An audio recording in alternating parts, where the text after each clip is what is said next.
This is The Weekly on ClickOrlando.com with Justin Warmoth.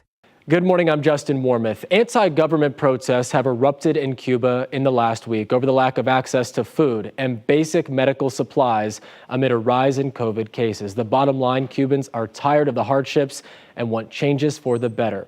Several rallies in support of those protests have simultaneously happened all over the state, including Central Florida. This morning, Cuban-American journalist George Diaz is here to talk about the movement and the experiences his family had before coming to the U.S. George, thanks for joining us. Great to see you. Great to be here. You know, let's take me back to when you were 4 years old and your family left Cuba. What was that like? What do you remember about that? And have you been back since? Well, not a lot I can remember as a Right. 4-year-old. You know, I have a hard time remembering, what I had for lunch yesterday sure. sometimes. But obviously, it was, as I put the pieces together through the eyes of my family, both my parents who are now deceased. I have two siblings, including an older sister who's been able to put together much more of a historical reference. It was definitely a painful journey for my family, a great deal of sacrifice involved into it, and that the sacrifice, they knew that they were going to give up what they had in order for their children to have a better life in the United States. And then fast forward, when I was working as a columnist, a sports writer with the Sentinel, I went back for the Pan American Games. I believe it was 1991, and that was a very emotional journey for me because I was able to see what my life would have been like. Got a glimpse of that had my parents stayed. And as I've told people several times, it was a little bit of like that Back to the Future scenario where I'm Michael J. Fox, and I kind of got to see what life would have been like, and it wasn't a pretty scene. Do you still have family on the island or anyone you keep in touch with? There's no one I keep in touch with. I had, when I went back, there was my father's sister, and she has since passed away, but we had some very nice interactions there when I was with her during that time, but nobody I'm really close to.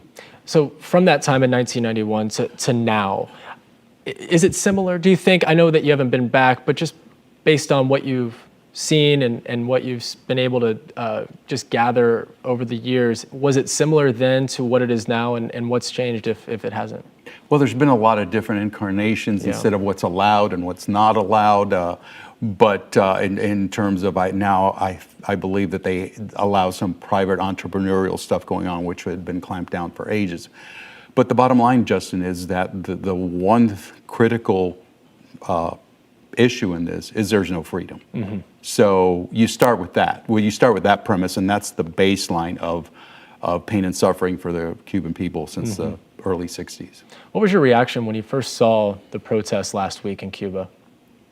It really stirred up a lot of memories for me, and some of that pain. It was my parents' pain. And I really just thought about this, as I said, the sacrifices they made to get here, because they knew my dad worked marginal jobs. He worked as a parking lot attendant. He washed dishes, but he sometimes took on two jobs at the same time. But they never really, they learned very little English, but they made their way, and we did not stay on welfare. My parents worked hard, and here we are. Yeah. What would your parents, what would their reaction be to what is happening right now? Probably a little bit more. For me, it's emotional. For them, it would stir up a lot, because my dad was always saying, next year I'm going back, and next year became the next year, and unfortunately it became 60 years. But it's always it's always been a volatile issue. It's a volatile issue, and my family's not alone. We have there's different themes, and there's different ways of how that pain and suffering is manifested, but it's pretty much the same story for every Cuban American exile. What is the impact of not having a Castro in power? What is that doing on the island, and how does that make maybe some of the residents of the island respond in a different way?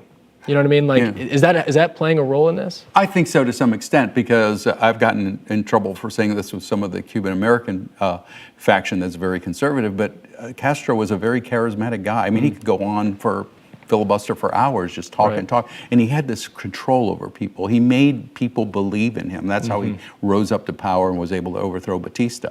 But so he was a very engaging character. Well, went away, obviously, and even as he got older and older, there was less and less of that. But certainly his brother doesn't have that, and certainly the new president doesn't either. So I think time, and also the fact that they don't have the face of the revolution is gone. So that makes it, I believe, easier for especially for the younger people to say, you know what, this isn't working out for us. Your dad didn't know him, but had come across him before, right? Can you explain that for us? My dad was a police captain at the University of Havana. And much like, for a frame of reference for our American friends, it's much like the protests in the 60s with Vietnam and everything. The hub was a college campus. So Castro would go to the University of Havana to kind of rally the troops, if you will, and to put the fuel in the fire for the revolution. And so there was one time there was a bounty on him, and my dad knew it. And my dad essentially gave him his coat and his hat and got him out of there. And then my dad did not believe at all in his politics. But the bottom line is my dad saved his life. And then when he came over here, my sister has talked about this since I don't have that frame of reference, he carried that burden and guilt with him all those years. Wow. That if he had not done that, how different things would have played out. And just let him get killed. That's tough to swallow. Yeah, it is. That is tough to swallow. Wow. These protests that are happening all over the state of Florida as well, and really across the country. In Central Florida, you were able to attend a protest. What was it like going to that, and what do you think the message is sending back to the island that the states and the Central Florida area is protesting with the people of Cuba? What do you think it's like for the people on the island right now? Yeah, well, it was organized. It was more of a rally, really. It was kind of supportive. Sure. I saw it as Marcos Marquena, who's a prominent attorney, organized it, and he, I think for him and everyone else, it was just like we want people to see us. You know, it's not. It's been a huge struggle for all these, for all our families and for us personally. And I think it was a way to bond together, to strengthen our ties, and to let, obviously, the people of Cuba know that we have their back. Lord knows if they would ever see any of those images, but similar to what's obviously going on a bigger scale in Miami. I think it was a way to get together, a cathartic moment to say, hey, you know, we've made it out, but we still remember you. We know freedom is certainly the central point here, but what do you think was the tipping point to reach this level, to get people in the streets protesting for days on end? What was the tipping point? I think even though COVID is part of it, I don't think COVID is the driving factor. People were screaming libertad, which means liberty. That's what they want. They want freedom. The tipping point is that everything is rationed. It's gotten exacerbated to the point where there's less and less food, there's less and less necessities, and people were just fed up. And even though this has gone through different incarnations of better moments where things have been a little better, I still remember when I was in Cuba, there was like toilet paper and toothpaste and things of that nature. Those were commodities. That's one of the things that if you gave the maid at the hotel a roll of toilet paper, you may as well have given her a bar of gold. Now, there have been growing calls for the federal government to step in and help the people of Cuba. Coming up, Diaz will explain why providing assistance isn't so easy. Stay with us. This is The Weekly on ClickOrlando.com with Justin Warmoth. Welcome back. The lack of freedom in Cuba, coupled with shortages of food and medicine throughout the pandemic, has led to widespread protests on the island and here in the United States. Cuba's government blames the economic crisis squarely on the decades-old U.S. trade embargo, but that's not solely to blame for the current situation. Cuban-American journalist George Diaz is back with us now to explain why. It is so difficult to find A, food, and B, when you do find food and other commodities, it is so expensive. And so a lot of these folks who live on the island wait in these long lines, right? Yes. I mean, it's such a difficult process to just live. And then you have COVID on top of everything. Yeah. And this is all part of the messaging from the government is, hey, under this communist leadership, we will provide you basic essentials, healthcare and food and everything like that. And so this is not, and it's not happening, right? I mean, that's the bottom line here. No, there's no essentials, and the embargo has always been a political hot potato, but the bottom line is that both the Democrats and the Republicans have supported, for the most part, supported the embargo. There have been some obviously changes throughout. But hey, they can trade with pretty much anybody else in the world. So Sure. the embargo becomes a boogeyman for the Cuban government to blame for their own failures and failing their own people. I think, yes, yeah, everything becomes political. And certainly a lot of people are wondering, hey, United States, step in here. Maybe, here in Florida, like, hey, can someone do something? Is there anything that the United States government can do to make this situation better for the people on the island? Very emotional issue, but I'm obviously a realist, and the short answer is no. I don't see anything because there's no path here. You can offer support. You really can't, you try to send food and whatnot, there's really no mechanism to get it to the people, so they just probably, the people with the power would confiscate it.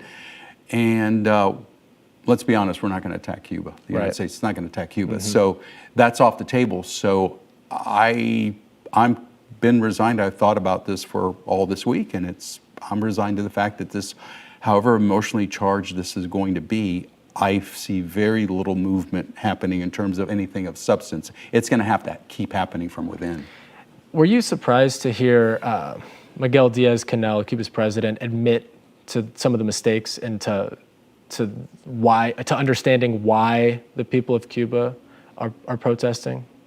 Yeah, I mean, it was enough rope, but still, even then, what they did, if you notice, they shut down the internet. Yeah. So that speaks to about control and power. And what's really sad, and trying to process this, is that, this is their own people, their own people, and it's a very small fraction of people in charge. But how do you do that to your own people, and how do you sleep at night? Yeah, and I think a lot of people wonder that same question here on the island, for here in the United States about people on the island. And I think just as someone who is a viewer and they know about Cuba, but they don't know all the experiences that so many people have had.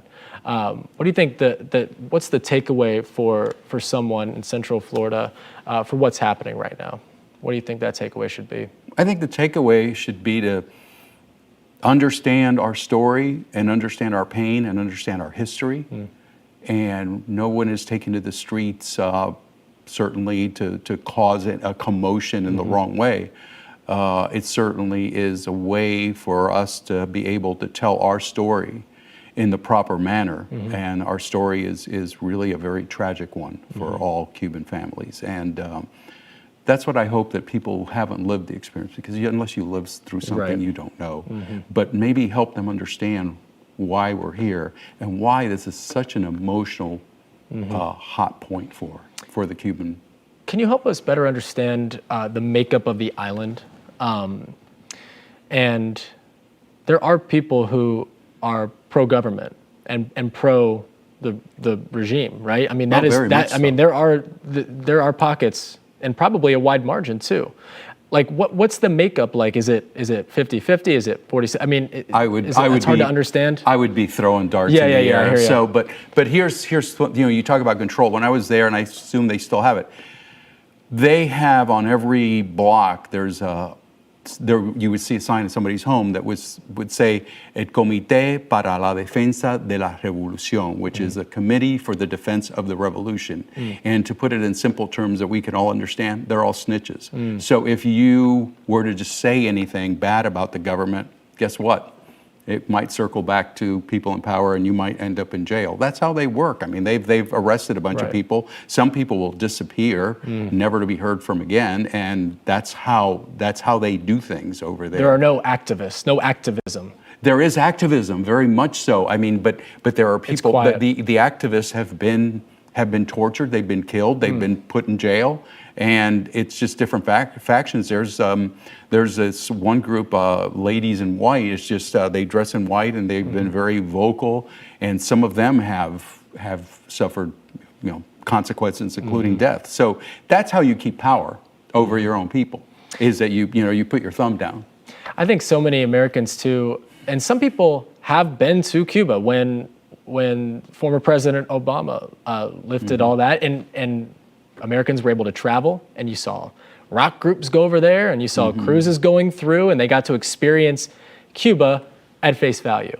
Yes, it was Not true Cuba. exactly. And I think that's, there are a lot of TV shows, and you get to see the cars, and by all accounts, it's like, hey, this place is a great place to take a vacation, which I guess you could say the same thing about Haiti, about the Dominican Republic, about so many places that have beautiful landscapes, but the aesthetics, the old cars. I mean, it was you see that and you're like, what's the problem here? But that's at face value. That's at face value. You don't know. I remember talking to someone during the Pan Am Games, and at that time they did not let locals go to the tourist places. My aunt had to get a pass to go see me at a hotel. She was like an 80-year-old lady. Like, how ridiculous is that? Right. So we're at the beach, and I was talking to some gentleman, and across the way was all the really tourist hotels, because Germany, French, Spain, they put a lot of money into building some of these places with partnerships in Cuba. And the guy said it might as well be Mars. That I'm looking across at Mars, because I'll never see it. And he was right. And Cuban Americans, and help me better understand this, not all of them were in favor of this, and a lot of them weren't actually. What was the issue there? They did not want American tourism going to the island to help, because they knew where that money was going to go. They knew ultimately where those dollars were going to make it, and who they were going to affect, right? Yes. That was the bottom line. Yes, because it ends up more in the pockets of the government. That's why I've never begrudged anyone go there. I'm not going to get into personal debate with you, but for me, I'll take a pass because of exactly what you said.